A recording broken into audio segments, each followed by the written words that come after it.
As I record this, it is Earth Day, April 22nd, 2021. And my husband and I were married on Earth Day, 1989. That wasn't particularly intentional, but I have always really liked that Earth Day is our anniversary. And I've also not always been intentional about the earth. I have tried to atone for using an enormous number of disposable diapers and pull-ups. We had 3 kids in pretty rapid succession, and I was not the greatest at potty training. But we were and are enthusiastic composters, and we try not to waste, and we're very enthusiastic recyclers, but it's never really enough, is it? There's always more we can do, less we can use, more we can reuse or repair, less we can consume, more we can learn.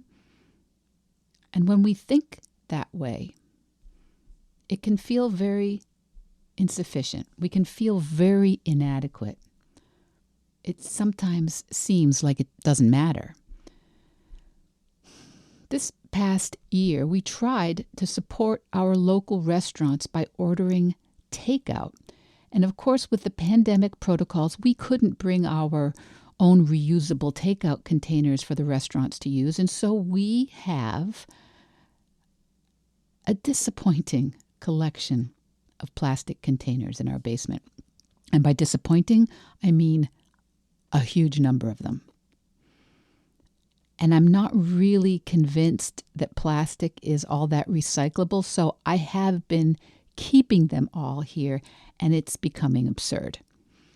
But to avoid the plastic, we would also not have been able to support those small local Vietnamese, Lebanese, Indian, and Chinese family-owned restaurants in our area that we love, that we have felt like neighbors to for many, many years.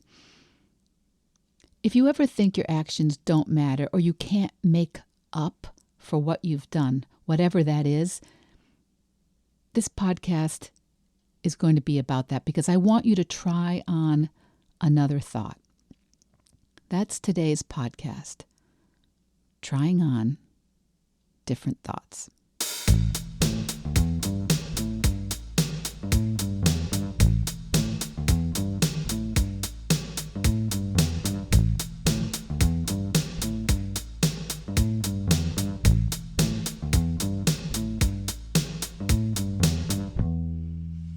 Hello, Vedge Your Besties. Welcome back. Welcome to Vedge Your Best, the plant-based podcast. My name is Michele Olander. I'm a certified life coach, a practicing vegan, and I'm here every week to encourage you to eat more plants and set an impossible goal, whatever that is for you. And we're on Vedge Your Best episode 34 this week, trying on thoughts like Goldilocks. So the last 2 episodes were interviews with 2 different guests, and I really hope you heard them.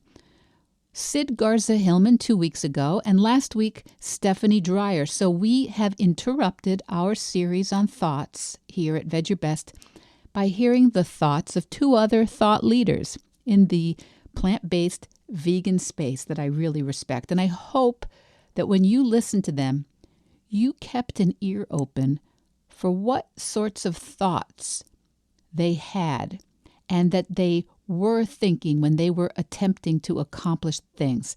When Sid was working on his 3rd book, or avoiding eating the leftover jelly beans, or how he teaches his small steps clients. Or maybe you were listening to Stephanie Dreyer's thoughts about what's possible. What was possible when she was changing her eating habits and looking to support her personal, ethical eating concerns while still showing up in the reality of a family that wasn't vegan, and how she has coped with being the only vegan in her circle.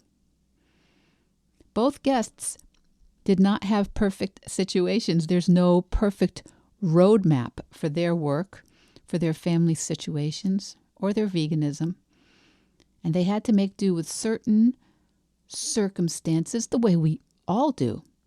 And what they've created has been a result of what thoughts they decided to work with. So this has been a part of the conversation here at Vedge Your Best. If you've been listening, our thoughts create our results. But what about when we have thoughts that just don't seem possible to change? You know, sometimes I get accused of being a bit of a Pollyanna, just espousing positive thinking no matter what the circumstance.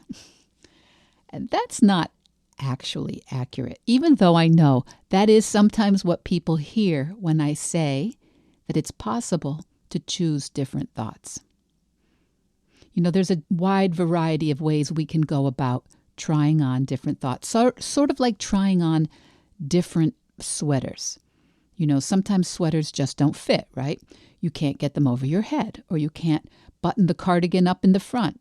Or when you do put them on, they're so big that you can't really function while wearing them because the arms are covering over your hands and the whole sweater may be hanging down to your knees.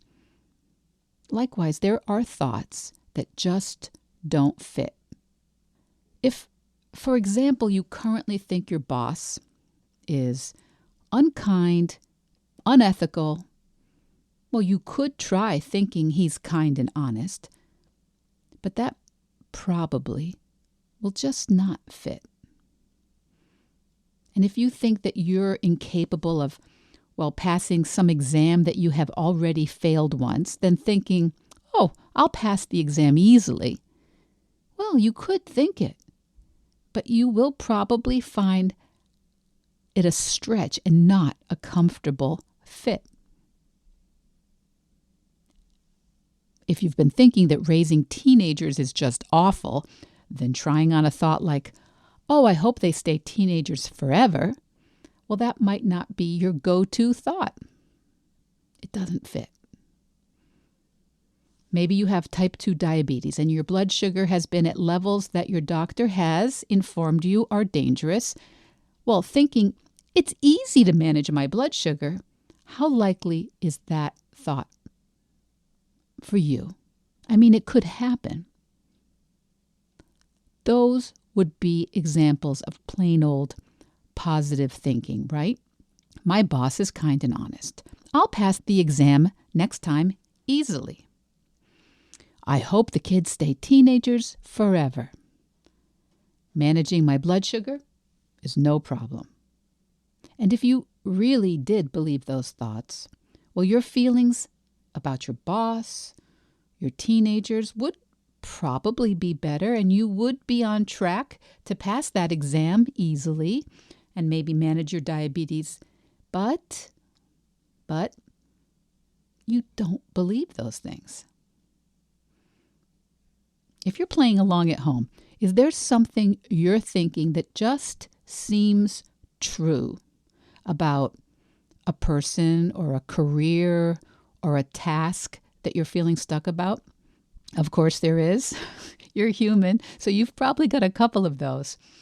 Maybe an in-law, a political situation in your community, a work requirement, a health issue, a financial challenge or complication. I know thinking positive can actually work, but only if you can actually believe it. So here's where the trying on thoughts like sweaters analogy comes in. When I work with my clients, we are always looking for the thoughts that are leading to feelings, actions, and results that we don't want. Feeling angry or judgmental with someone. Resisting a behavior or action that might help our health or career.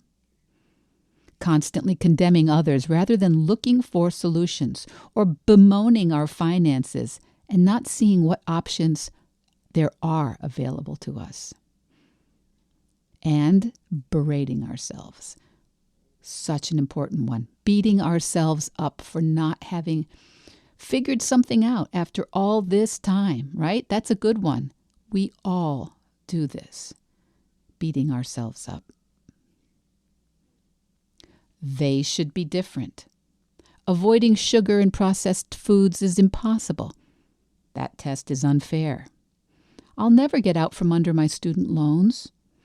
I'm just a loser, useless, lazy, dumb, unlucky, undeserving. You fill in the ugly thing you say about yourself. For me, it's usually disappointing. I think we talked about that in an earlier episode of Vedge Your Best as one of my go-to self-accusations.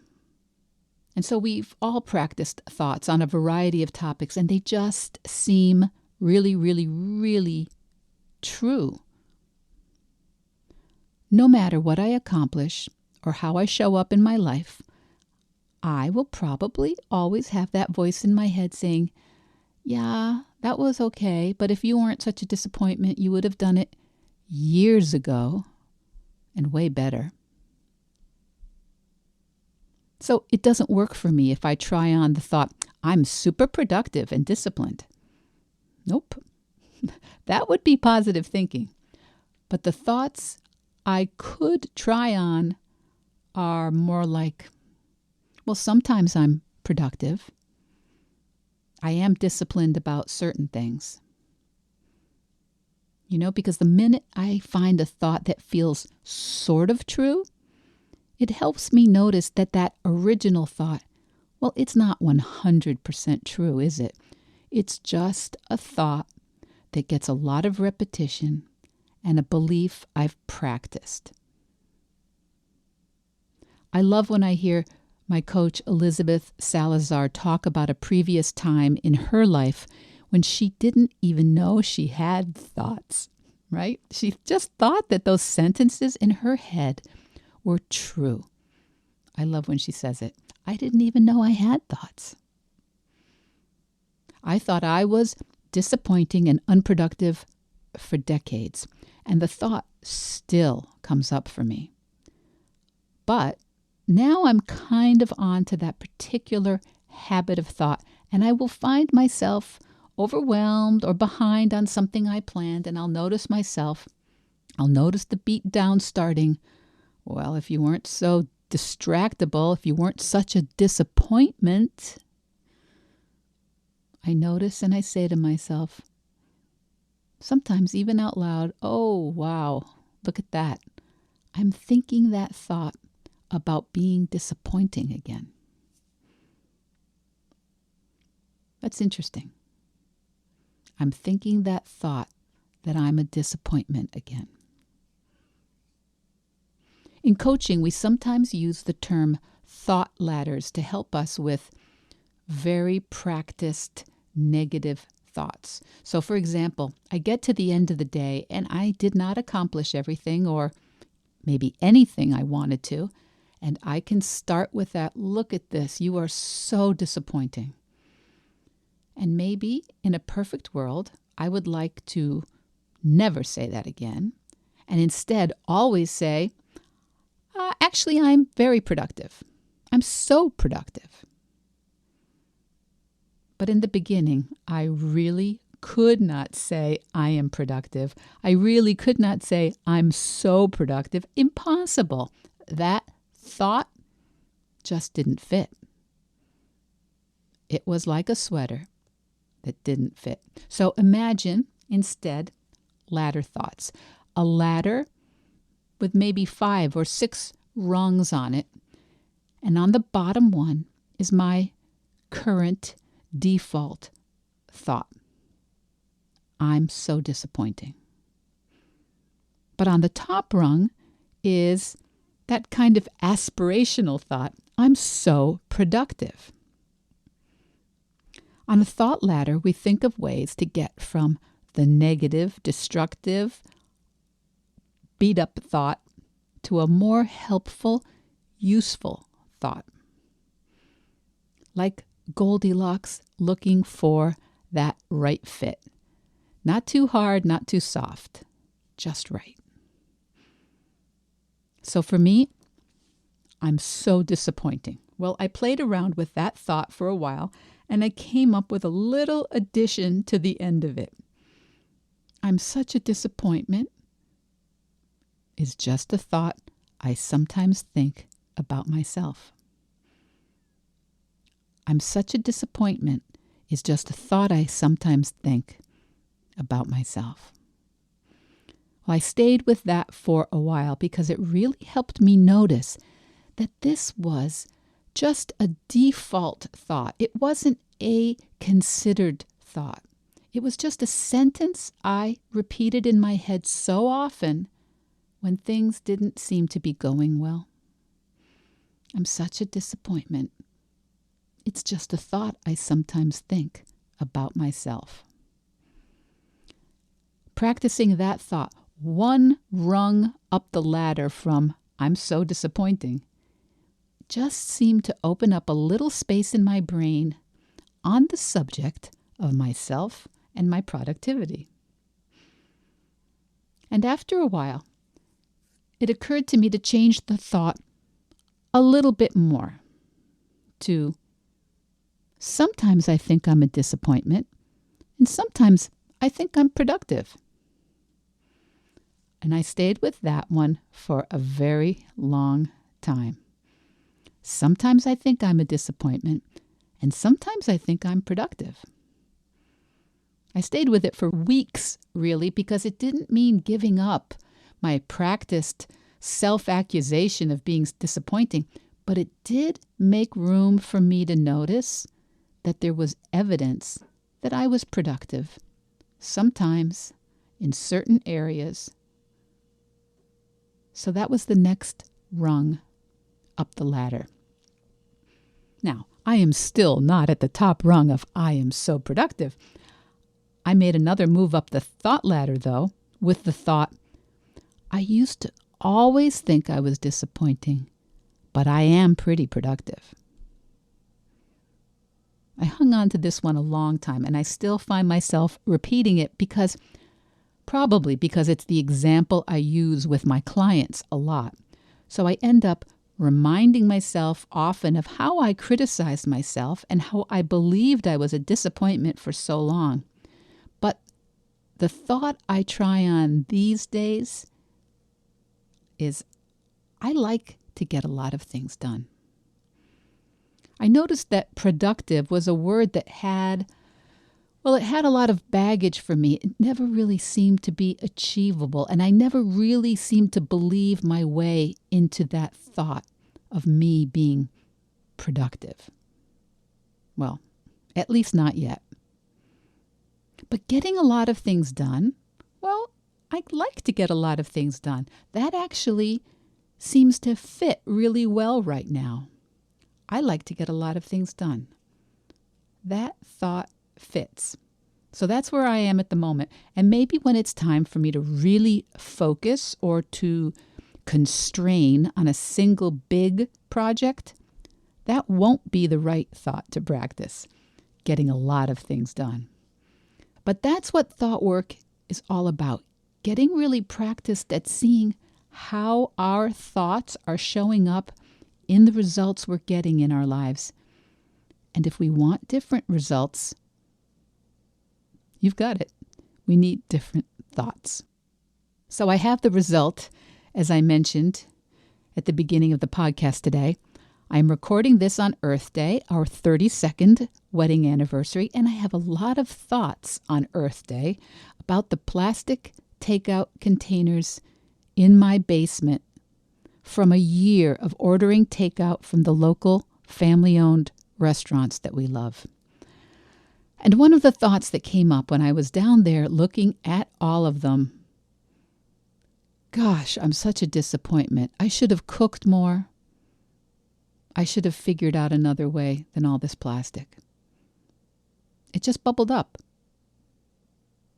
I'm such a disappointment. But actually, we wanted to support those restaurants.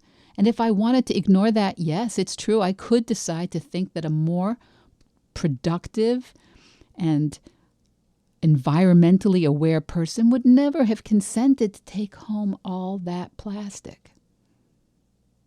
But we made another choice. And I liked my reasons, not because they're perfect or right, but that's what we did.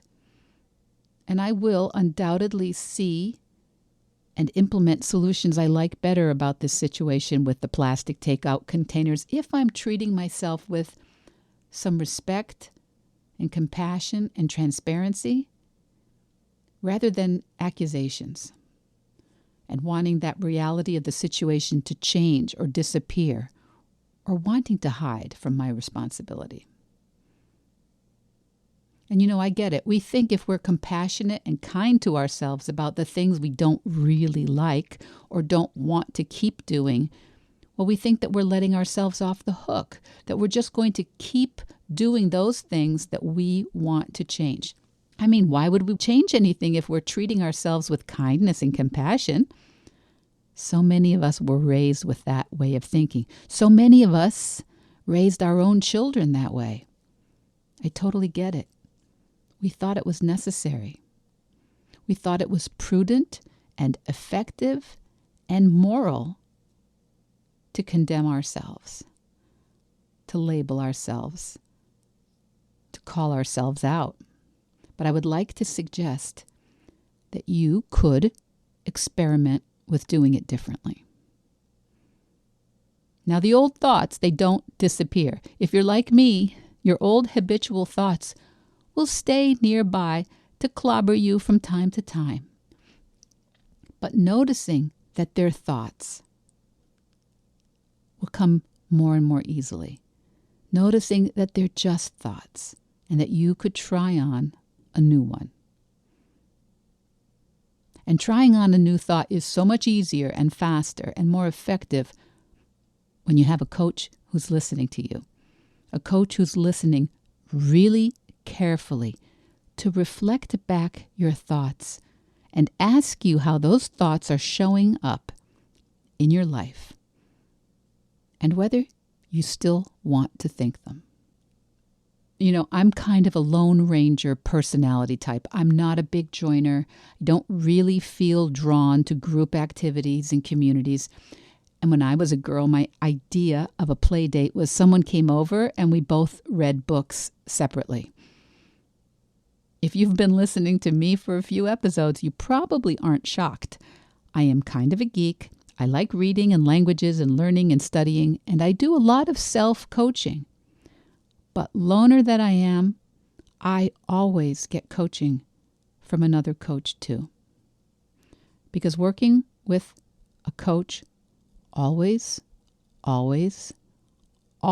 brings something to my attention that helps me, always. Just this past week, my coach helped me see that I had an old thought about money that was keeping me from raising my coaching prices. So you should hurry up and sign up for 8 weeks of one-on-one coaching with me before I figure that part out. I'm not really kidding. So my Vedge Your Besties, have you noticed? Have you noticed while we've been talking here, a thought you have about yourself? Or a current situation, or someone else that's creating a negative, self-fulfilling feedback loop for you? I would love it if you would email me with it.